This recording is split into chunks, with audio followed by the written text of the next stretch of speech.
Mystery of Lord Krishna's land, Dwarka. भगवान कृष्ण की द्वारका का रहस्य। भारतीय पौराणिक कथाओं और महाभारत के अनुसार भगवान कृष्ण के जीवन के एक महत्वपूर्ण हिस्से का हिस्सा है। द्वारका भगवान कृष्ण के पार्श्विक आवास के रूप में जाना जाता है और यह कई पौराणिक कथाओं और महाभारत के गुफाओं में बताई गई है।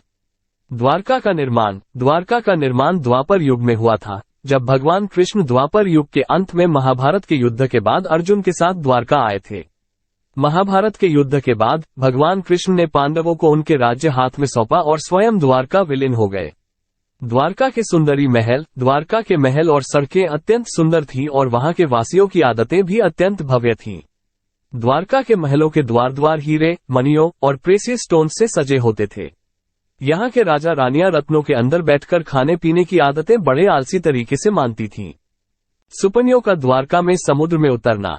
एक पौराणिक कथा के अनुसार द्वारका के निर्माण के समय भगवान कृष्ण ने सुपन्यों, दिव्य पशुओं का समुद्र में उतरना निर्दिष्ट किया। इन सुपन्यों का समुद्र में उतरना द्वारका के निर्माण के लिए एक महत्वपूर्ण कदम था। भगवान कृष्ण के विदाई। महाभारत के युद्ध के बाद भगवान कृष्ण ने अपने भगवानी रूप को प्रकट करने का निर्णय लिया और द्वारका को छोड़ दिया। उनका विदाई का दृश्य महाभारत के अनुसार बहुत ही दुखद था। द्वारका के प्रलय। एक और पौराणिक कथा के अनुसार द्वारका का प्रलय हुआ जब भगवान कृष्ण ने अपने मृत्यु के बाद दिनों के विचार से द्वारका को नष्ट कर दिया। समुद्र ने द्वारका को अपने लहरों में समाहित कर लिया। इस रूप में द्वारका की कई कथाएं और रहस्य हैं जो भारतीय पौराणिक साहित्य में उपलब्ध हैं। ये कथाएं भगवान कृष्ण के जीवन और उनके महत्वपूर्ण कार्यों के साथ जुड़ी हैं और इनके माध्यम से उनके भक्तों को आध्यात्मिक शिक्षा और मार्गदर्शन प्राप्त होता है।